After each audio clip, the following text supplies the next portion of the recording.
ಎಲ್ರಿಗೂ ನಮಸ್ಕಾರ. Welcome back to my YouTube channel. ನಾನು ಬುಧವಾರ ಬೆಳಿಗ್ಗೆಯಿಂದನೇ ಅಡುಗೆ ಮನೆ ಕ್ಲೀನಿಂಗ್ ಮಾಡೋಣ ಅಂತ ಹೇಳಿ ಮಾಡ್ತಿದ್ದೀನಿ. ಈ ಕ್ಲೀನಿಂಗ್ ಮಾಡೋದು ಸಾಕು, ಹಬ್ಬಗಳು ಯಾಕಾದರೂ ಬರುತ್ತೋ ಅಂತ ಅನಿಸ್ಬಿಡುತ್ತೆ. ಕ್ಲೀನಿಂಗೆಲ್ಲ ಮುಗಿಸಿ ನಾವು ನೈಟ್ ಆಯಿತು, ತುಮಕೂರಿಗೆ ಹೋಗೋಣ ಅಂತ ಹೊರಟ್ವಿ. ತುಮಕೂರಿಗೆ ಹೊರಟಿರೋಂಥ ಕಾರಣ ಏನಂದರೆ ನಮ್ಮ ಅತ್ತೆ ಯುಗಾದಿ ಹಬ್ಬದಲ್ಲೇ ತೀರೋಗಿದ್ದು. ಈ ಯುಗಾದಿ ಹಬ್ಬಕ್ಕೆ 2 ವರ್ಷ ಆಯಿತು ಅವ್ರು ತೀರೋಗಿ. ಸೊ ಹಾಗಾಗಿ ಅವ್ರಿಗೆ 2ನೇ ವರ್ಷದ ಪೂಜೆಗೆ ಅಂತ ಹೇಳಿ ಹೋಗ್ತಿದ್ದೀವಿ. ಇವತ್ತು ನೈಟು ತುಮಕೂರಿಗೆ ಹೋಗಿ ಮಾರ್ನಿಂಗ್ ಥರ್ಸ್ಡೇ ಮಾರ್ನಿಂಗು ಕೃಷ್ಣಾಪುರಕ್ಕೆ ಹೋಗಬೇಕು. ಅಲ್ಲಿ ಅವ್ರಿಗೆ ಪೂಜೆ ಮಾಡೋದು ನಾವು. ಸೊ ಬೆಳಿಗ್ಗೆಯಿಂದ ಕೆಲಸ ಮಾಡಿ ಸಾಕಾಗಿದ್ದರಿಂದ ಒಂದು ಕಾಫಿ ಕುಡಿದು ಆಮೇಲೆ ಹೊರಡೋಣ ಅಂತೇಳಿ ಅಮ್ಮನೂ ಬಂದಿದ್ದರು. ಹಾಗಾಗಿ ಅಮ್ಮನೂ ಕರ್ಕೊಂಡು ಕಾಫಿ ಕುಡಿಯೋಣ ಅಂತ ಹೋದ್ವಿ. ಕಾಫಿ ಎಲ್ಲ ಕುಡಿದು ಆಮೇಲೆ ಅಮ್ಮನ್ನ ರಾಮನಗರ ಸೈಡ್ ಹೋಗುವಂಥ ಬಸ್ಗಳಿಗೆ ಅವ್ರನ್ನ ಡ್ರಾಪ್ ಮಾಡಿ ಆಮೇಲೆ ನಾವು ಹೊರಡಬೇಕಿತ್ತು. ತುಂಬಾ ಟಯರ್ಡಾಗಿತ್ತು. ಬೆಳಿಗ್ಗೆಯಿಂದ ಕಂಟಿನ್ಯೂಸ್ಲಿ ಕಿಚನ್ ಕ್ಲೀನಿಂಗ್ ಮಾಡ್ತಾಯಿದ್ದೆ. ಯಾಕೆಂತಂದರೆ ನಂಗೆ ಸಿಕ್ಕಿದ್ದು ಬುಧವಾರ ಒಂದೇ ದಿನ. ತಿರ್ಗಿ ಗುರುವಾರ ನಾವು ಪೂಜೆಗೆ ಹೋಗಿ ಬಂದು ಶುಕ್ರವಾರ ಲಹರಿ ಸ್ಕೂಲ್ ಫಂಕ್ಷನ್ ಇದೆ. ಸೊ ಅದನ್ನೆಲ್ಲ ಮುಗಿಸ್ಕೊಂಡು ನೆಕ್ಸ್ಟ್ ಹಬ್ಬನೇ ಬಂದುಬಿಡುತ್ತೆ. ನನಗೆ ಕ್ಲೀನಿಂಗ್ ಮಾಡೋಕ್ಕೆ ಟೈಮ್ ಸಿಗಲ್ಲ ಅಂತೇಳಿ ಕಂಟಿನ್ಯೂಸ್ ಆಗಿ ಮಾಡಿದ್ದೆ. ನೈಟ್ ಆಯಿತು ನಾವು ಬರೋದು. ಬೆಳಿಗ್ಗೆ ಎದ್ದು ಎಲ್ಲರೂ ರೆಡಿಯಾಗಿದ್ದರು. ಈಗ ನಾನು ನೆಕ್ಸ್ಟು ರೆಡಿಯಾಗಿ ನಾವು ಮನೆಯಲ್ಲೇ ಸಿಂಪಲ್ಲಾಗಿ ಫೋಟೋ ಎಲ್ಲ ಇಟ್ಟು ಪೂಜೆ ಮಾಡಿ ಆಮೇಲೆ ಊರಿಗೆ ಹೋಗ್ತೀವಿ. ಎಲ್ಲರದು ಸ್ನಾನ ಆಯಿತು. ಸ್ನಾನ ಆದಮೇಲೆ ನಮ್ಮತ್ತೆ ಫೋಟೋನೆಲ್ಲ ಇಟ್ಟು ಅದ್ರ ಮುಂದೆ ರೆಡಿ ಮಾಡಿ ಪೂಜೆ ಮಾಡಿ ಹೊರಟ್ವಿ. ಇವರೇ ನಮ್ಮತ್ತೆ ಗೌರಮ್ಮ ಅಂತ ಹೇಳಿ. ಅದಾದಮೇಲೆ ಎಲ್ಲರೂ ಹೊರಟ್ವಿ ಕೃಷ್ಣಾಪುರಕ್ಕೆ. ನಮ್ಮೂರಿಂದ ತುಮಕೂರಿಂದ ಕೃಷ್ಣಾಪುರಕ್ಕೆ 2 ಅವರ್ಸ್ ಬೇಕು ಹೋಗೋದಕ್ಕೆ. ಅದು ಹಿರಿಯೂರಿಂದ 30 ಕಿಲೋಮೀಟರ್ಸ್ ದೂರದಲ್ಲಿರೋದು. ಇಲ್ಲಿಂದ ಏನೋ ಶಿರಾ ತನಕ ತುಂಬಾ ಬೇಗನೆ ಹೋಗ್ಬಿಡ್ತೀವಿ, ಯಾಕೆಂತಂದರೆ ರೋಡ್ ಚೆನ್ನಾಗಿದೆ, ಹೈವೇ ಆಗಿರೋದ್ರಿಂದ. ಬಟ್ ಅಲ್ಲಿಂದ ನಮಗೆ ಕೃಷ್ಣಾಪುರಕ್ಕೆ ಹೋಗೋಕ್ಕೆ ಹಳ್ಳಿ ರೂಟ್ ಇರೋದು. ಸೊ ಹಾಗಾಗಿ 2 ಗಂಟೆ ಬೇಕು ನಮಗೆ ಹೋಗೋದಕ್ಕೆ. ಅಲ್ಲಿಗೆ ಹೋದ್ವಿ. ಹೋಗಿ ಅಲ್ಲಿ ಏನು ನಮ್ಮ ಅತ್ತೆನ ಹಾಕಿದ ಜಾಗ ಇದೆ ಅದನ್ನೆಲ್ಲ ತೊಳೆದು ಅದಕ್ಕೆಲ್ಲ ಅರಿಶಿನ ಕುಂಕುಮ ಇಟ್ಟು ರೆಡಿ ಮಾಡಿ ಪೂಜೆ ಮಾಡಬೇಕು. ಇಲ್ಲಂತೂ ತುಂಬಾ ಬಿಸಿಲು, ಯಾಕೆಂದರೆ ಚಿತ್ರದುರ್ಗದವ್ರಿಗೆಲ್ಲ ಆಲ್ಮೋಸ್ಟ್ ಗೊತ್ತಿರುತ್ತೆ ಎಷ್ಟು ಬಿಸಿಲಿದೆ ಅಂತ ಹೇಳಿ. ಸಿಕ್ಕಾಬಟ್ಟೆ ಬಿಸಿಲು. ಅಲ್ಲಿ ಛತ್ರಿಗಳನ್ನೆಲ್ಲ ತೊಗೊಂಬಂದಿದ್ವಿ ಮಕ್ಕಳಿದ್ದಾರೆ ಅಂತ ಹೇಳ್ಬಿಟ್ಟು. ಅಷ್ಟರಲ್ಲಿ ಆಶಕ್ಕ ನಾನು ಎಲ್ಲ ಸೇರಿಕೊಂಡು ಅದಕ್ಕೆ ಪೂಜೆ ಮಾಡಿ ಅಲ್ಲಿ ನಮ್ಮ ಅವರ ಅಪ್ಪ ಅಮ್ಮಂದು ಮತ್ತು ಅವರ ಅಣ್ಣನ ಗೋರಿಗಳು ಇದೆ. ಸೊ ಹಾಗಾಗಿ ಅವುಗಳಿಗೂ ಎಲ್ಲ ಅರಿಶಿನ ಕುಂಕುಮ ಇಟ್ಟು ಪೂಜೆ ಮಾಡಿ ಪೂಜೆ ಸಾಮಾನು ತೊಗೊಂಡು ಬಂದಿದ್ವಿ. ಅದನ್ನೆಲ್ಲ ಇಟ್ಟು ಪೂಜೆ ಮಾಡಿ ಹೊರಟ್ಬಿಟ್ವಿ. ಯಾಕೆಂದರೆ ತುಂಬ ಹೊತ್ತಲ್ಲಿ ಇರೋಕ್ಕಾಗಲ್ಲ, ತುಂಬ ಬಿಸಿಲಿತ್ತು. ಮತ್ತು ನಾವು ರಿಟರ್ನ್ ತುಮಕೂರಿಗೆ ಬಂದು ತುಮಕೂರಿಂದ ರಿಟರ್ನ್ ಬೆಂಗಳೂರಿಗೆ ಬರಬೇಕಾಗಿತ್ತು. ಇಲ್ಲೇಗೆ ಅಂತ ಅಂದರೆ ತುಂಬಾ ಬಿಸಿಲು. ಗ್ರೀನರಿ ನೋಡಬೇಕಂತಂದರೆ ತುಂಬಾ ಕಷ್ಟ. ಅದು ಅಲ್ಲದೆ ಇಲ್ಲಿ ಬೆಟ್ಟ ಗುಡ್ಡಗಳಿರಲ್ಲ, ಬರೀ ಬಯಲು ಪ್ರದೇಶ ಅಂತ ಹೇಳ್ತಾರಲ್ಲ, ಆ ಥರ ಒಂದೇ ಸಮತಟ್ಟಾಗಿದೆ ಎಲ್ಲ ಕಡೆನೂ. ಇದು ನಮ್ಮ ಮನೆ ಕೃಷ್ಣಾಪುರದಲ್ಲಿರುವಂಥದ್ದು. ಇಲ್ಲಿ ಯಾರೂ ಇರಲ್ಲ, ನಾವು ಹಬ್ಬಗಳಿಗೆಲ್ಲ ಬಂದು ಹೋಗ್ತೀವಿ. ಈಗ ನಮ್ಮ ಮಾವ ಅವರ ತಂಗಿ ಇದ್ದಾರೆ ಈ ಮನೆಯಲ್ಲಿ. ಹಬ್ಬಗಳಿಗೆ ಬರ್ತೀವಿ, ಹಬ್ಬ ಎಲ್ಲ ಮುಗಿಸ್ಕೊಂಡು ಹೊರಟ್ಬಿಡ್ತೀವಿ.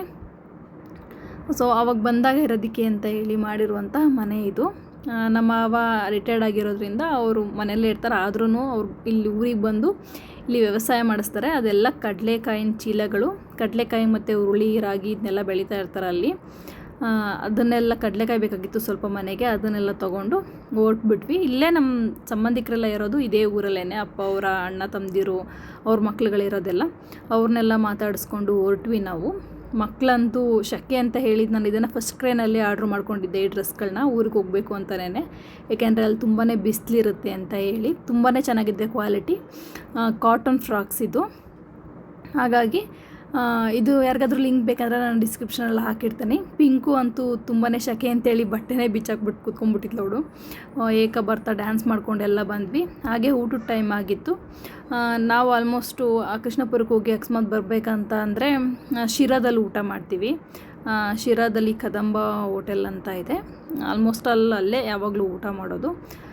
ಶಿರಾದಲ್ಲಿ ಬಂದು ಕದಂಬ ಹೋಟೆಲ್ ಹತ್ರ ಹೋದ್ವಿ. ಅಲ್ಲಿ ನಾನು ಫಸ್ಟ್ ಈ ರೀಸೆಂಟಾಗಿ ಯಾವಾಗಲೂ ಹೋಗಿರಲಿಲ್ಲ. ಈ ಟೈಮ್ ಹೋದಾಗ ನಾನು ನೋಡಿದ್ದು ಅಲ್ಲಿ ಗೋಶಾಲೆ ಮಾಡಿದ್ದಾರೆ. ಮತ್ತು ಅಲ್ಲಿ ನಮ್ಮ ನಾಟಿ ತಳಿಗಳದ್ದು ಹಸುಗಳಿಟ್ಟಿದ್ದಾರೆ. ತುಂಬಾ ಚೆನ್ನಾಗಿತ್ತು ಹಸುಗಳು. ಅಲ್ಲೂ ಹೋಗಿ ಮಕ್ಳುಗಳಿಗೆಲ್ಲ ತೋರಿಸ್ಕೊಂಡು, ಯಾಕೆಂದರೆ ಅವ್ರಿಗೆಲ್ಲ ಇದೆಲ್ಲ ನೋಡೋದಕ್ಕೆ ಸಿಗಲ್ಲ ಬೆಂಗಳೂರಲ್ಲಿ. ಹಾಗಾಗಿ ಅಲ್ಲೋಗಿ ಅವ್ರುಗಳಿಗೆಲ್ಲ ತೋರಿಸ್ಕೊಂಡು ಊಟ ಮಾಡೋಣ ಅಂತ ಹೊರಟ್ವಿ. ತುಂಬಾ ಬಿಸಿಲಿದ್ದಿದ್ದರಿಂದ ನಾವೆಲ್ಲ ಮೊಸರನ್ನ, ಮಜ್ಜಿಗೆಯನ್ನು ಮತ್ತು ಇವರು ಮೀಲ್ಸ್ನ ಆರ್ಡ್ರ್ ಮಾಡ್ಕೊಂಡಿದ್ರು. ಅದನ್ನೆಲ್ಲ ತಿಂದ್ವಿ. ನಾವು ಊಟ ಮಾಡ್ತಿರೋಂಥ ಟೈಮಿಗೆ ಆ ಹೋಟೆಲ್ಲಿಗೆ ಮಧು ಬಂಗಾರಪ್ಪ ಅವ್ರು ಕುಮಾರ್ ಬಂಗಾರಪ್ಪ ಅವ್ರು ಬಂದಿದ್ದರು ಸಾರಿ. ಅವರು ಆಲ್ಮೋಸ್ಟ್ ಈ ಕಡೆ ಸೈಡೆಲ್ಲ ಬಂದರೆ ಇಲ್ಲಿಗೆ ಅಂತೆ ಊಟಕ್ಕೆ ಬರೋದು. ಅಲ್ಲಿರುವಂಥ ಕೆಲಸಗಾರರ ಜೊತೆ ಎಲ್ಲ ಅವ್ರು ತುಂಬಾ ಚೆನ್ನಾಗಿ ಮಾತಾಡ್ತಾಯಿದ್ರು.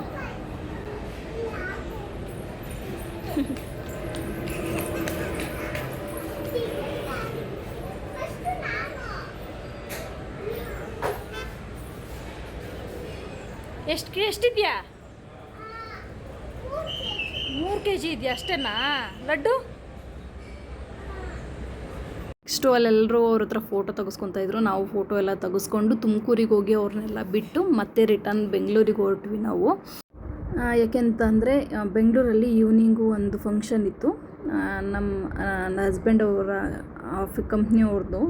ಸೊ ಹಾಗಾಗಿ ಅಲ್ಲಿಗೆ ಅಟೆಂಡ್ ಮಾಡಬೇಕು ಅಂತ ಹೇಳಿ ಹೊರಟ್ಬಿಟ್ವಿ ನಾವು.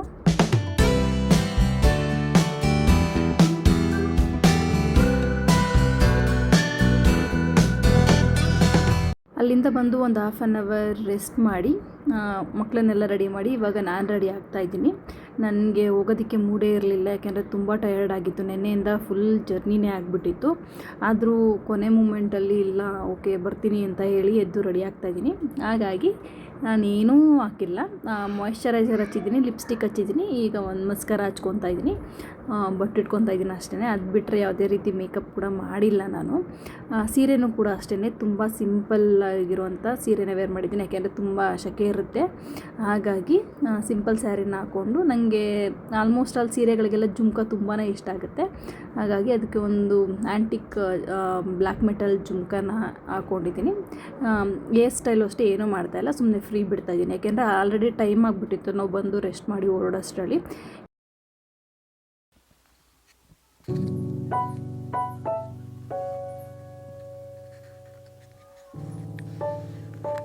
ನಾವು ರೆಡಿಯಾಗಿ ಹೊರಡೋಷ್ಟರಲ್ಲಿ ಆಲ್ರೆಡಿ 7:30 ಆಗಿಬಿಟ್ಟಿತ್ತು. ಆ ಟೈಮಿಂಗ್ಸಲ್ಲಿ ತುಂಬಾ ಟ್ರಾಫಿಕ್ ಜಾಮ್ ಇರುತ್ತೆ.